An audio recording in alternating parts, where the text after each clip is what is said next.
a 21-year-old boy named Jinguji is close to death.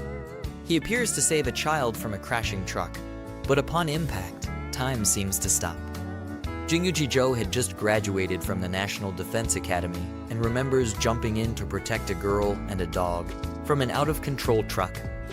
However, just when he thought he had died and was about to go straight to heaven, he realized things were a bit different.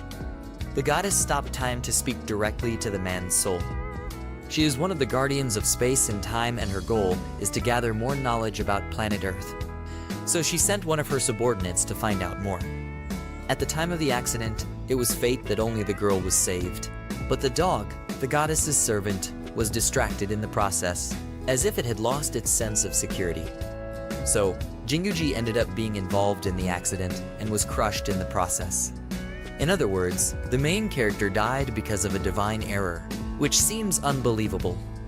While explaining all this, the young man reflected that the creature before him was easily superior to all of humanity. So he remembered the army, where there was a rule to stand still when superiors spoke. In this way, he continued to maintain his posture, even though the goddess gave him such tragic news. As an apology, the goddess then offered something to compensate for her mistake and that of her servant. The idea is for Jinguji to be reborn.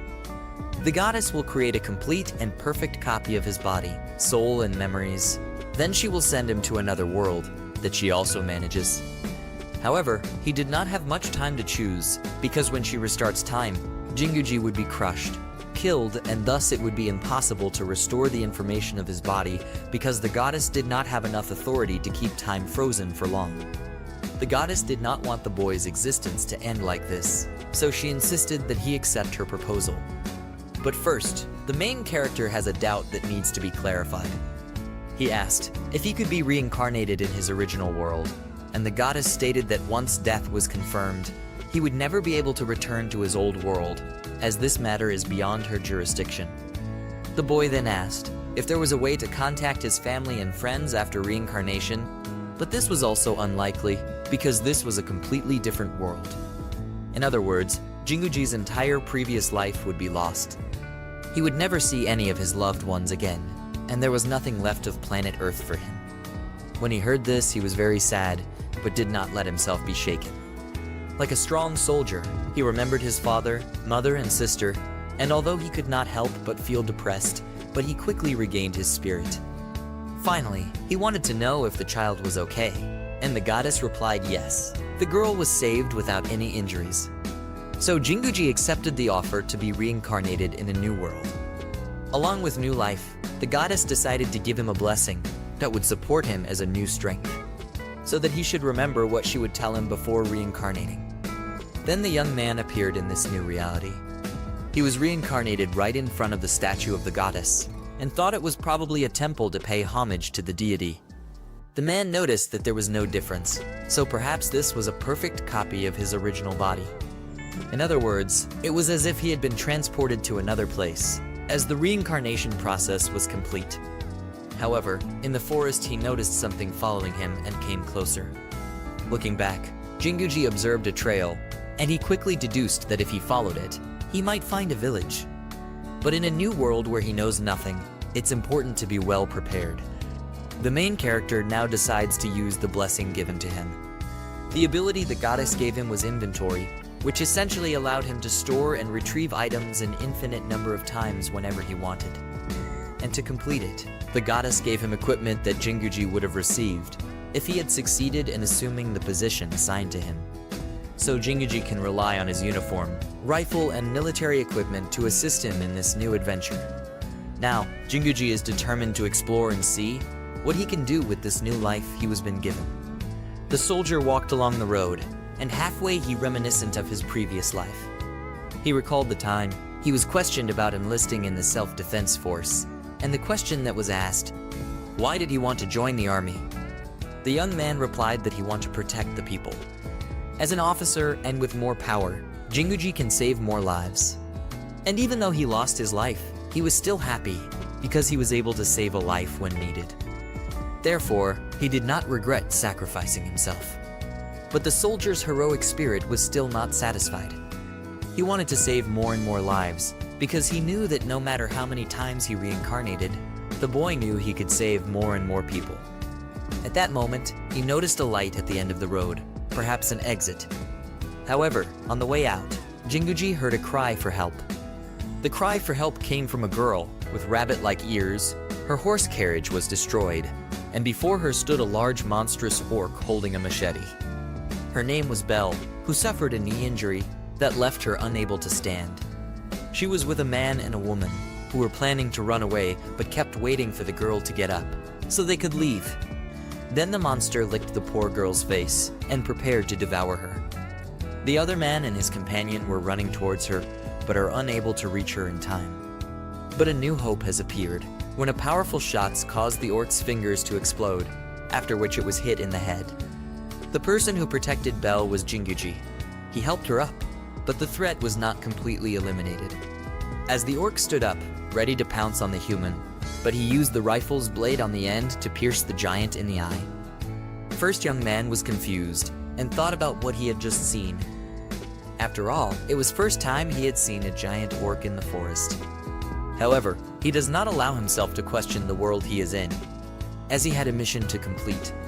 Without fear, Jinguji believes that no matter what world he is in, he will protect people at all costs, so that she can be rest assured. The orc was more than 3 meters tall, and when the soldier attacked him, he became even angrier and stood up to fight. Jinguji was shocked because he thought his shots would be enough to take this orc down, but more attacks were still needed to finish off the enemy. But the boy's biggest question was, what is he capable of doing in this world? So he put his rifle to the test, and took down the monster with few more shots. But among the bushes, other orcs appeared, as if the giant has called for reinforcements. One of the two new enemies receives a hail of bullets to the head and was quickly defeated. So Jinguji realized that shooting them in the head with a gun in automatic mode was the best way to defeat them. In one swift movement, the other enemy jumps up to crush the protagonist with his stick. So the young man was in the dilemma of having to aim, but was doubting that he would have no time. But before he could act, an arrow and a sword pierced the orc. Before the hero could be hit, Belle's other companions fired their weapons at the giant enemy to prevent Jinguji from being in any danger. The man shouts that he will help the protagonist and ordered him to do what he did before, referring to the shooting. The soldier then aimed at the enemy and shoot him mercilessly to put an end to it once and for all. After which the boy noticed that the girl he helped has bunny ears. Then the knight approached, celebrating their victory, patting Jinguji on the back and praising the boy for the explosive magic he used. The guy's name was Gilbert, and after the fight was over, the merchant whom they were guarding came out of the carriage and thanked Joe for his help, and introduced himself as Antonio. To which our protagonist replied by introducing himself as Jinguji Joe. After listening he had family name, all of them thought he is a nobleman, and bowed to him to show their respect. But he clarifies to all that he is not a nobleman. In this way, our protagonist realizes that he is actually in a mythical world. Then, a common question is that everyone finds the name Jinguji Joe strange, but in order not to appear rude, Antonio and Gilbert apologized, assuming that the soldier's name was from a foreign kingdom. However, to disguise himself, the boy pretended to have a confused memory, which was actually amnesia. Hearing this, Antonio quickly deduced that Jinguji had passed through the Lost Forest, which was on north of where they were. Hearing that, the soldier thought if this desolate forest was where he was summoned when he came to the New World. But whether that was the case or not, Jinguji still desperately declared that he had actually passed through that place. As others know more about him, they started calling him Lost One, like someone who was lucky enough to survive in this terrible place. And soon he found that everyone believed his story, and believed that Jinguji was in need of help. Antonio offers to take him into town. After all, the main character should be rewarded for saving him from the orcs. On the way, the merchant explained to him about the amnesia that the soldier had lied about, and told him about everything that was going on in this world. In other words, this planet is filled with magic and demons, a reality worthy of fantasy books and a role-playing games. The culture and architecture are similar to medieval Europe, and the cities and states are economic centers. Some residents of the city belong to associations called guilds. Gilbert and his partner, Hannah, are members of the Adventurers Guild. The two are tasked with escorting Antonio, who belongs to the Merchants Guild and is peddling his wares. The merchant even mentioned that, although they suffered a heavy loss, they were rewarded by capturing 3 valuable orcs. The remains of monsters and demons are used as raw materials. For example, the remains of orcs can be used to craft very durable armor, but there are demons and monsters that are very powerful, so catching them is not easy, but they are clearly very valuable. Antonio then said that he would buy all 3 orcs from Jinguji, and stated that the value of one of them would be enough to keep him wealthy for a year. Therefore, the Jinguji will become an instant millionaire. As he talked to the merchant, Belle accidentally hit him with her ear and immediately apologized him. The businessman explains that Belle is a demi-human and his servant. Seeing her, Jinguji remembered the maids in the Akihabara cafe who wore rabbit ears to serve customers. The main character found the world he was reborn in more and more strange, because it was completely different from the Earth. The merchant showed interest in Jinguji's tactical uniform. The man asked about his fabric. After all, as an experienced merchant, he would easily recognize that there was something unusual about it, especially considering the aesthetics of the fabric. The soldier did not want to set too many expectations, because people in this world did not understand technology well, so he did not want to reveal everything. So he simply called the pattern in the clothes camouflage. Antonio is amazed by the painted pattern on the helmet and suit, but his real focus is on the weapon. He thought it was a magic wand and wanted to hold the gun with his own hand. Hearing that, Jinguji remembered he had removed the bayonet, ammunition box, and locked the weapon to avoid accidents. Antonio held the gun and noticed that it was made of iron, which was unusual for a wand. He then asked Jinguji what he must do to get this wand from him, but the protagonist immediately refused, because it was a very valuable wand for him. The merchant apologized for his behavior because, according to him, he gets very excited to see something that had never been seen before in the market. Until night fell, Antonio did not stop asking questions, even for a moment. At night, they stopped and set up camp. Belle goes to cook and Antonio takes out his suitcase. He started taking out several items of different sizes, and upon seeing this, Jinguji realized that the inventory skill was quite common in this world. He deduces that these items must be expensive, and that only the person who owns it can use it to store and retrieve things. Belle finishes dinner and serves Jinguji, who finds the food delicious, just to embarrass the girl. The main character was surprised to receive help from someone he just met, so he didn't think it was right to just take advantage of them. He gave his companions some of his food supply. In a flashback, we see the moment the goddess, granting Jinguji the ability to use inventory. According to her, the boy will have every item he possesses from his previous world in his inventory, replenished every day, meaning his inventory has an infinite amount of items, which he can use when needed. However, this only applies to objects from his previous world's items. His new world items will not be restocked. In this way, day after day, he could have boxes full of ammunition, thus having infinite firepower, not to mention food included. Antonio and Gilbert saw canned food of sausages, hamburgers, vegetables, rice and chicken, and were surprised because it was the first time they had seen canned food. Jinguji explains that to prepare the food, you need to heat the food in hot water for 30 minutes, and now to open it, use the small knife that comes with it. Soldier prepare canned chicken rice, white rice with various ingredients, canned sausages, canned meat and canned hamburgers. He also has canned radishes. The boy suggested his companions to try them. In addition to being curious about the preparation and preservation methods, people love the taste and quickly devour everything. Thus ended Jinguji's first day in the new world, and he was exhausted from his hard work for the day. His goal now is to go on a reconnaissance mission, which involves exploring the next city. On the way back to town, Jinguji talked more about the canned goods he brought from his world. Antonio was completely surprised to learn that the shelf life of one of the products was 2 years. Therefore, he wanted more information about the modern products that could revolutionize his business. From a distance, the city was clearly visible. They were near the free trade city of Sveni. The city is surrounded by protective walls. In front of the gate, carts are lined up, all of which were checked. As the cargo was being checked by the guards, Jinguji was worried. because he doesn't have this identification number yet. While waiting for their turn, they meet Amanda, who appears to be a warrior who came to check the cargo. She was surprised when Gilbert told her that the day's shipment were ogres, and immediately went to see for herself if it was true. She was even more surprised to learn that there were 3 of them. He pointed at the soldier and said that he had almost single-handedly defeated all 3 of them, and people began to see him as much stronger than a normal person. Confirming the identity of people entering and leaving the city was done by identification card, which was nothing more than a dog tag, which was used to identify soldiers in his previous world. In this way, the main character can actually be recognized and allowed into the city. He then shows his dog tag with his name on it, and Amanda confirms his identity and notes that this was his first visit to Sveni, so she welcomes him to the great free trade city of Sveni. While passing through the city of Sveni, Antonio and Gilbert noticed that the young man was a metal ranker, but for them it was not surprising because the protagonist used such powerful magic, while the Jinguji asked what is metal ranker.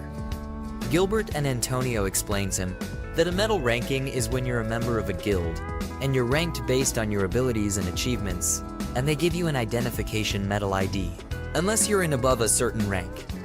In ranking, Antonio is a rank higher than Gilbert, who is 2 ranks above Jinguji.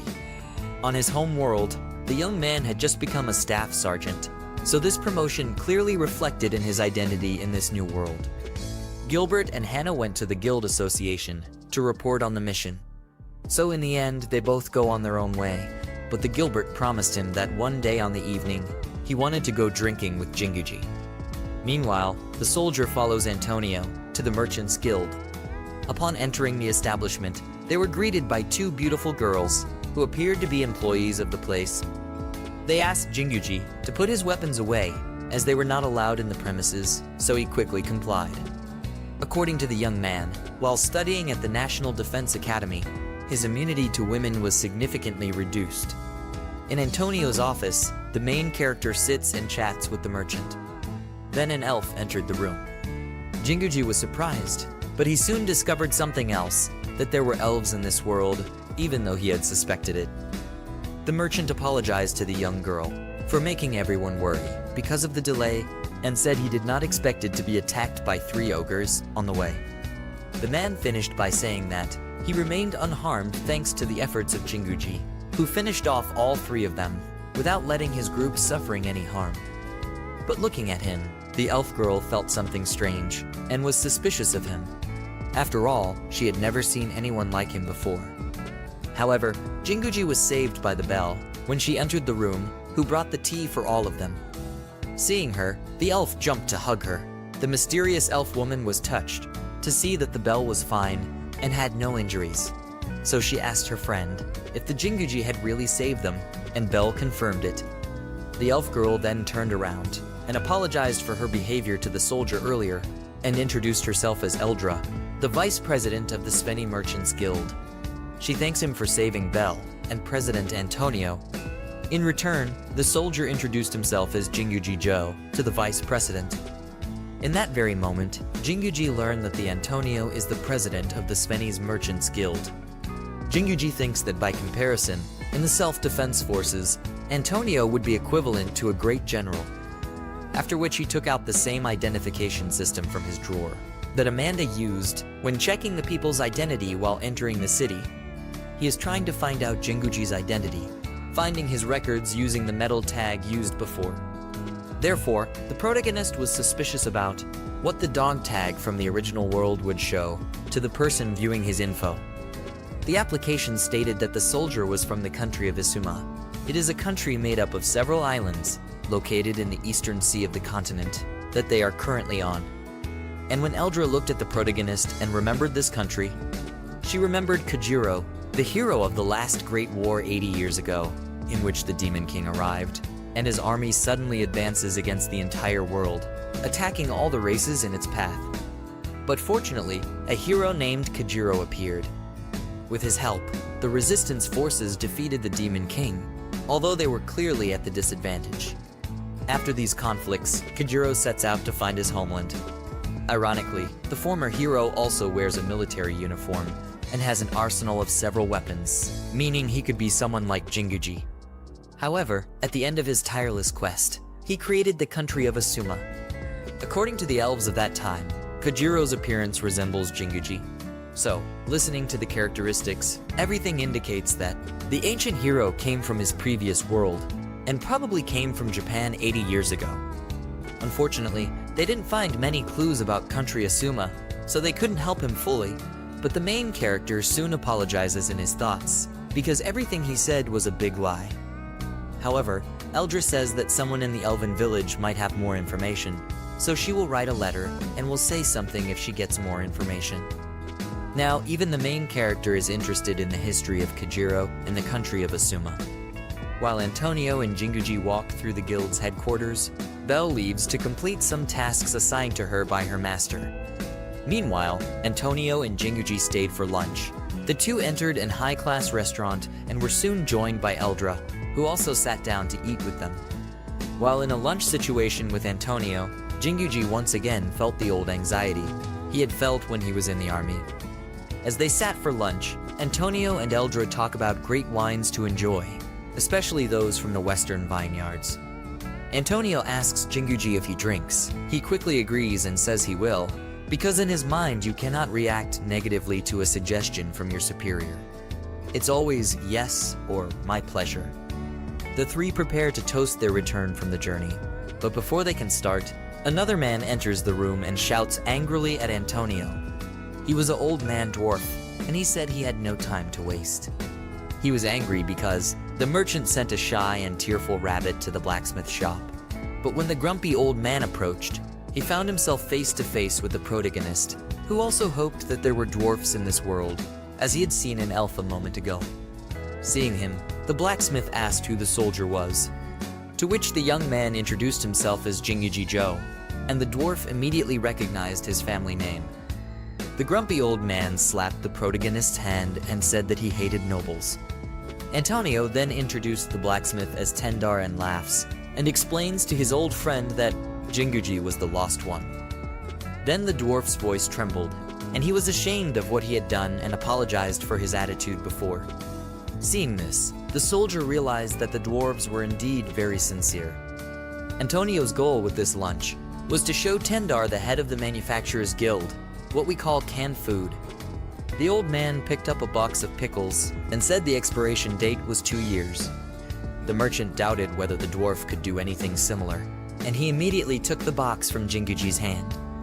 The merchant's guild president laughed and asked for more wine so they could talk more clearly. As time passed, Tendar understood that it was necessary to store food in steel containers and completely remove the air.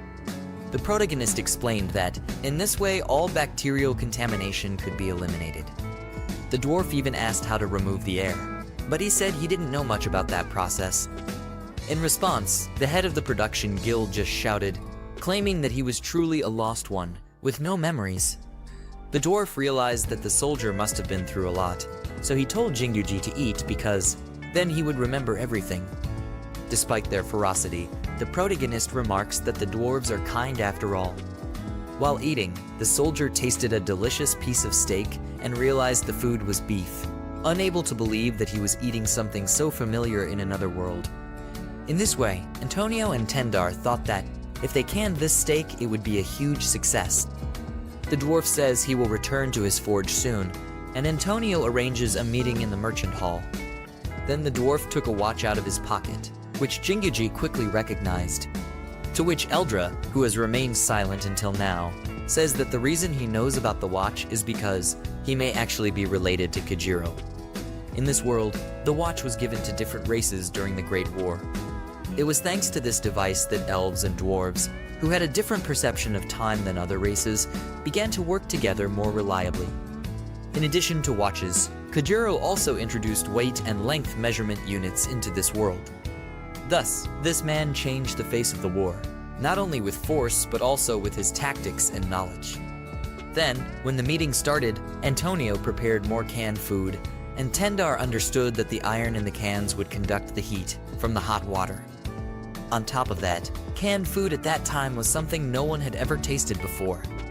The dish this time was canned curry. It is a sauce with many different spices and is often served with white rice. They all loved it, but definitely felt the burning sensation from the food. The elf saw the brown color and muddy texture and seemed hesitant to eat it. She tastes it, and then Jinguji asks what she thinks of it, but Eldra says it's not a taste that can be described in words. In the middle of dinner, the two guild leaders discussed how they could calm the food. Seeing the conversation between the two, Jinguji thought that creating a vacuum device in this world would be quite complicated, so he thought it would be easier if they started with heat treatment. Belle then interrupts the meeting with news after hearing that Antonio abruptly ends the dinner and said that he need help from the protagonist on an errand. Everyone gathered at the Adventurers Guild, including Gilbert, Tendar, and Gilbert's brother Albert. The president of the Adventurers Guild saw an adventurer causing a ruckus when a warrior named Goliath approached Jinguji and told him that it was impossible for someone to defeat the three ogres alone. But Antonio and Gilbert defended him and said it was all true. However, the adventurer did not believe it, and he introduces himself as the C-rank adventurer, Goliath the Ironclad.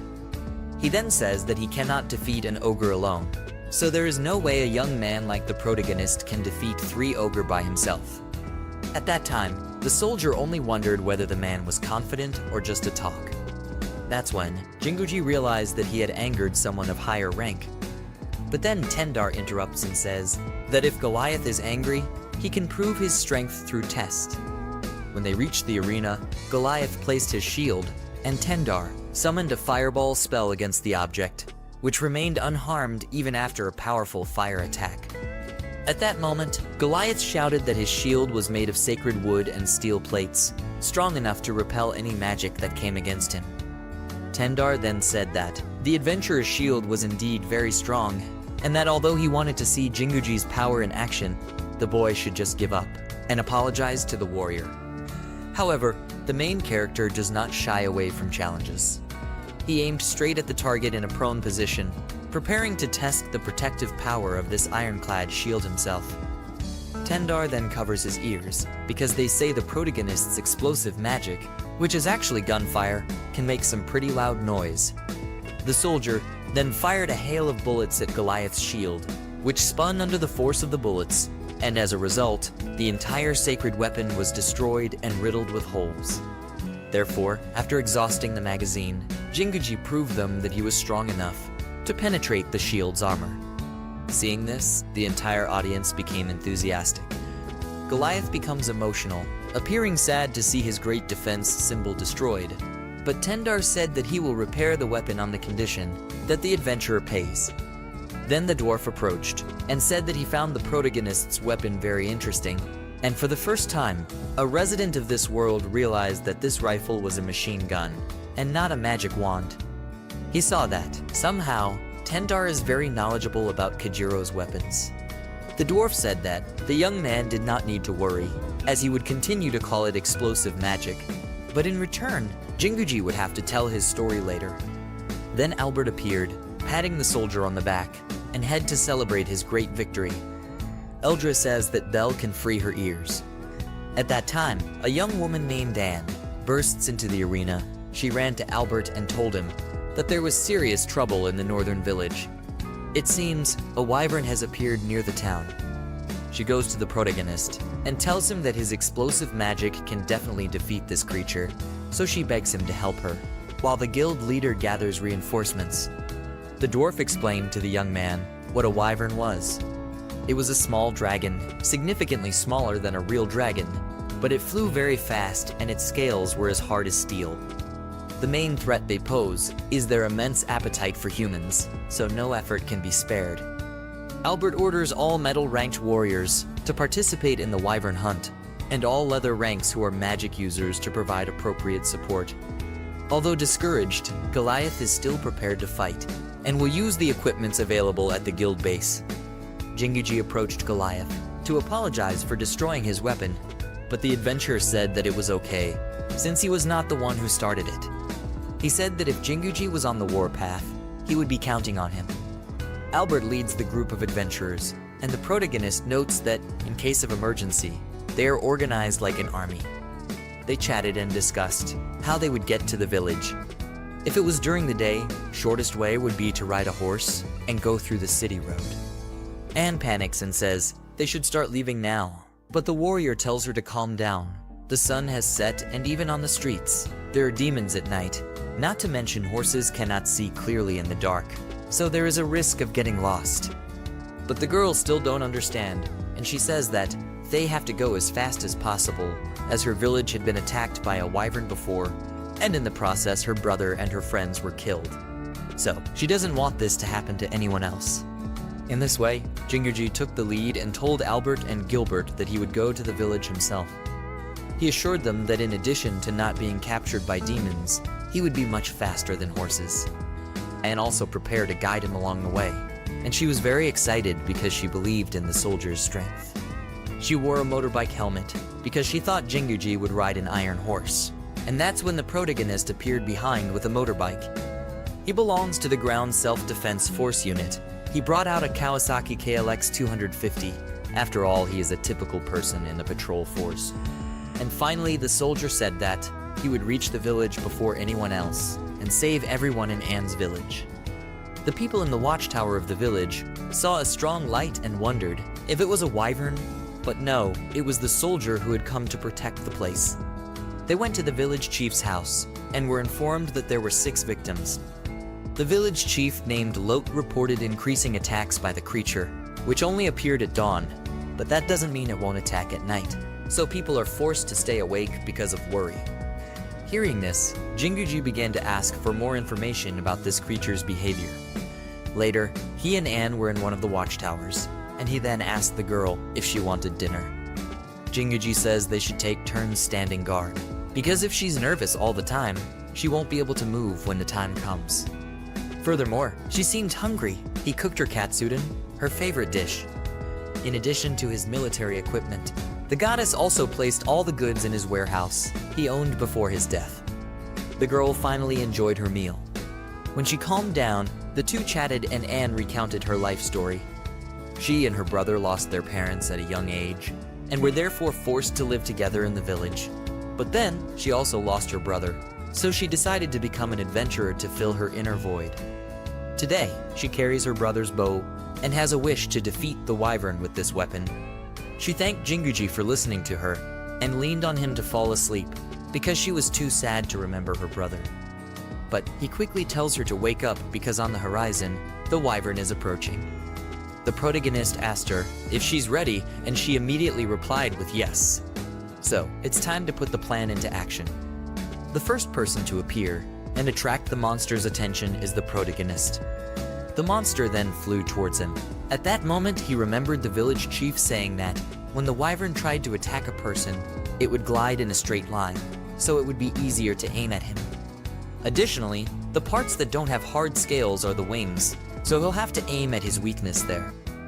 When hit, the creature falls to the ground but quickly gets up and tries to fly away. The pressure of the wind almost carried Jinguji away, but before the creature attacked, Anne shot an arrow into its eye. This created a distraction for the protagonist, which he used to shoot a rifle grenade at the wyvern, who receives a massive blast to the head. In the end, the soldier advanced quickly to check on the creature to see if it's alive or not. In the end, the members of Adventurers Guild arrived, shortly after the monster was defeated, by taking the fastest route before the sun rose, but Tendar was angry because he wanted them to wait for him before defeating the wyvern. The protagonist then approaches to give some wyvern scales to Goliath, so he can strengthen and repair his shield.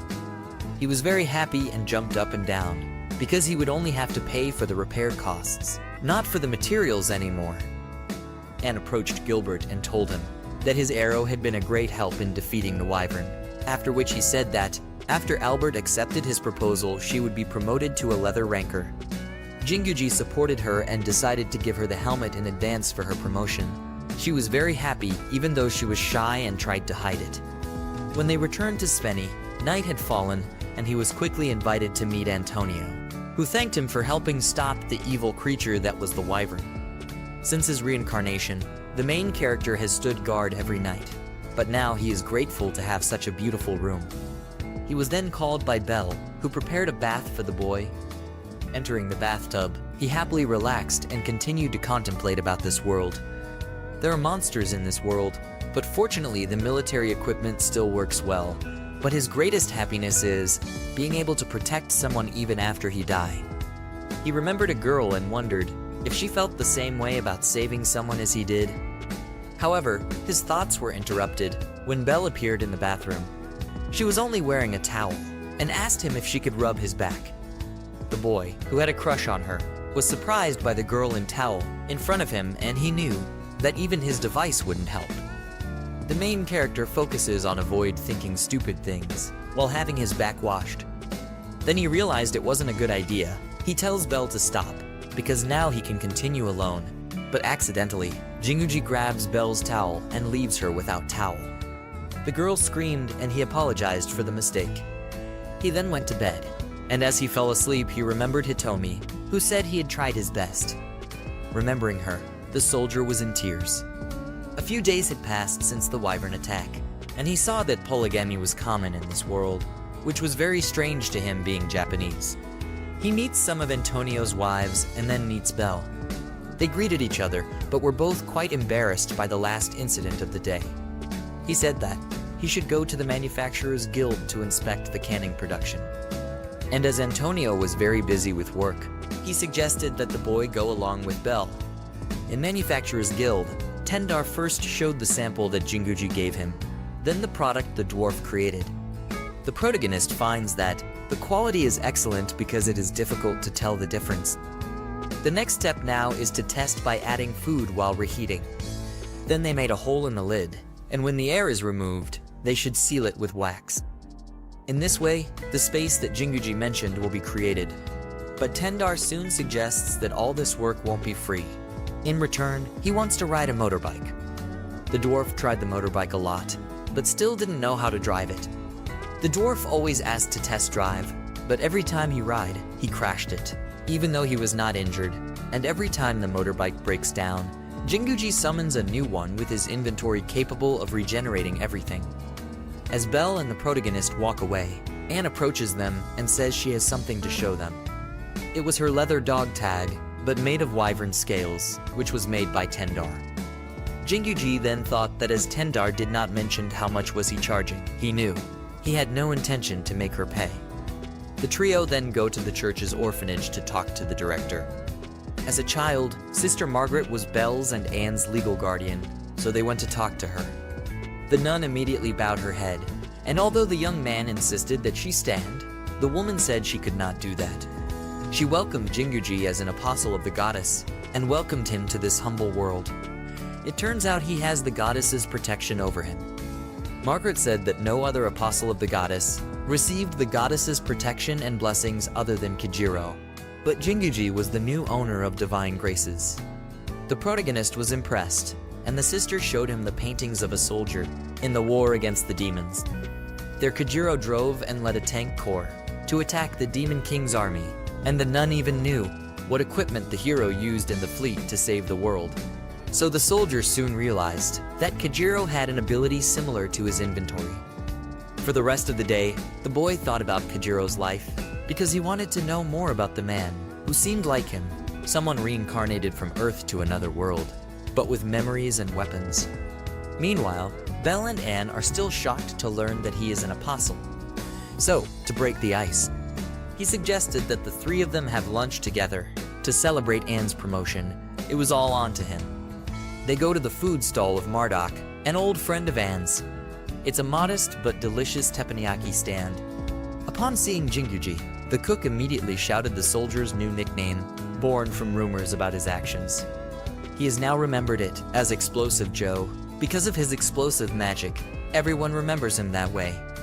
Jinguji felt a bit strange with this nickname, even seemed a bit uncomfortable, but he eventually accepted it. The dish they ordered was called okonomiyaki. Anne and Belle enjoyed it very much. It could be seen that the cuts were very precise, and each ingredient had been carefully prepared, so the soldier wondered if this dish was something Kijiro had brought from his previous world. As they continued eating lunch, a real commotion could be heard outside the food stall. Everyone went out to watch and saw that there was a fight in the street. A guy was laying on the ground who was slightly injured. In front of him, an older man. wearing an adventurer's outfit and brandishing a sword, pointed the blade at the defeated young man's face.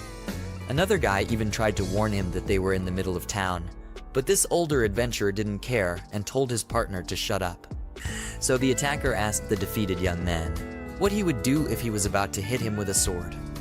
Before the man could hit, Joe was up and ready for action, as he could not reach the warrior in time to stop the attack. He quickly pulled out his pistol and fired at the ground, distracting and stopping the warrior. Pointing his Sig Sauer P220 at the guy, the protagonist orders him to lower his sword immediately. In fact, the stranger felt a little threatened by Joe's warning. After all, the shot went through the ground quite easily. The man next to him called him Sergeant. He said that the situation was getting complicated because this person was Explosive Joe, but the warrior just wondered what kind of magic it was. Jinguji warned him again to drop the sword and continued to order the sergeant to follow his orders. The man finally complied, but he turned around and called his group and said that this town was boring and left with his group. Joe then helped the beaten-up boy and told him that it was close, but the boy just ignored him as his attention was focused on the food in the food counter. Joe noticed that the boy was so hungry that he could collapse anytime, so he said that the boy could eat as much as he wanted, and Belle was impressed by the protagonist's kindness. The cook realized that it had been a while since this stranger had eaten, to which he responded that he hadn't eaten in 2 days. In other words, since he arrived at Sveni, he hasn't been able to eat anything. After eating to his heart's content, the boy deeply thanked Joe for his help and said that his name was Locke. He was a villager from a village in south, and he promised that one day he would repay the favor to Jinguji for everything he did to help him. The boy then left, and the Jinguji thought that, although he was happy that Locke was feeling better, he was still worried. Jinguji then asked Anne if this man they called Sergeant is from out of town, and the girl confirms it and told him that he is a mercenary, and told him about the rumors surrounding him in Adventurers Guild. Apparently, the mercenaries were moving in from Citadel of Tars to west of Sveni, and told him, while the city of Sveni has an Adventurer Guild and a Merchant Guild, the Mercenary Guild fulfills these same roles, but in Tars, as it holds significant power there. So, the protagonist quickly assumes that Locke is involved with the Mercenary Guild, and is probably a big problem. Then the shop owner immediately said he would treat Jinguji with special dish with extra meat, but it's on him. The chef said that helping people is a very good thing, so he will give this to Jinguji for free. He then asked if the power that scared the mercenary is explosive magic, and the protagonist quickly confirms it, and he thanked him for the food. The next day, Joe and Antonio visit the church's orphanage with the rest of the Merchants Guild. Jinguji is there to give gifts to all the children, so they waited calmly. The big gift was pots of takoyaki for everyone, made by the former owner of the food stall, and everyone ate it, even those who had nothing to do with the orphanage. The children and the sister deeply thanked the soldier for his help. Then Belle appeared behind him and said that Joe was very kind and good for helping others so much. The boy became shy, saying he only helped those he could. Another day in the south of the city, Joe was with Anne at the west bank of Great River. There, he was preparing to practice with his equipment. The girl then asked what weapon it was. It was a bazooka. Jinguji warned her and told her not to stay behind it because it's dangerous. Checking his inventory, the boy was surprised that he had more items than he expected, which meant there were new weapons there. Therefore, he found out that the goddess added more items depending on the number of monsters defeated and his promotion in the guild rankings. With the first bazooka shot, the soldier blew up part of the hill, and then he took out his binoculars to assess the damage and where he hit. But he realized that the stone that he had hit suddenly began to move. Suddenly, the golems appears from the stone boulder and tried to attack a sailing ship nearby. So another great threat has appeared to the city of Sveni. After the incident happened, Joe and Anne immediately returned to report the situation to the Adventurers Guild and the guards. He took out his smartphone to show Albert the recording of the creatures, and he immediately recognized them as guardian golems. Everything about the golems indicates that these golems are the guardians of an artifact located in the ancient ruins to the south. The guild leader wondered if these creatures are heading towards Sveni, and the soldier confirms that they are. The man calls for guard Amanda, but right at the city's borders, golems are seen invading city of Sveni. The evacuation order given by Albert. The order was for everyone to head towards the city, from the gate connecting the Great River, and ordered all the magic users and archers to remain on the wall to provide support and ranged attacks. Jinguji tells Amanda that he will block the enemies from outside the east gate, and she wishes him luck. Anne was worried about her friend, but he told the girl to stay because she had good eyesight and could follow the golem's every move. Now at the top of the building, Joe uses his binoculars to see the boat again that the monsters were chasing before. The soldier finds them unloading the ship at the port, and the person directing the process was the same sergeant from before. Meanwhile, they try to fight the stone monsters, but the giants are not harmed by the magic attacks. So if magic is useless, then it's time to use bullets. Jinguji summoned his 12.7mm M2 heavy machine gun with M3 tripod mount and began firing at the golems one by one. Its powerful and highly accurate shots have been able to wound large monsters. The golems try to defend, but with each series of shots, Jinguji gains more advantage over them. Therefore, the first golem falls and destroys itself and sinks into the water because the soldier's main target was the legs to completely destabilize it. However, the battle was not over as the giants continued to advance recklessly. He fired again at the golem, which was defeated and sank in the water. But seeing his comrades being knocked down, one of the golems grabbed the fallen giant's body and threw it towards the wall. Now, the protagonist has only one golem left to defeat and save the kingdom from the attack of monsters. Joe narrowly managed to dodge and jump to avoid being hit, and Sveni's defenses were at a disadvantage. As the golem tried to advance quickly through the barrier, he summons the same bazooka as before, and with one shot, he destroyed the third golem's head. But it's not enough to stop him from attacking with full force. Before falling once and for all, the golem began removing large rocks from its eyes and fire them towards the city. The rocks that he threw looked more like meteorites, which broke through the barriers and hit the city. Several buildings were destroyed, and one of the rocks flew towards Jinguji's friends who were on the fence. The soldier would not be able to arrive in time to save everyone, nor he had weapons effective enough to prevent his comrades from being crushed. But there is still hope, and it comes from a warrior. A man stood in front was Goliath, brandishing his improved and enhanced shield, and positioned himself to absorb the impact of the large boulder. Imposing his power with his shield, he easily blocked the blow.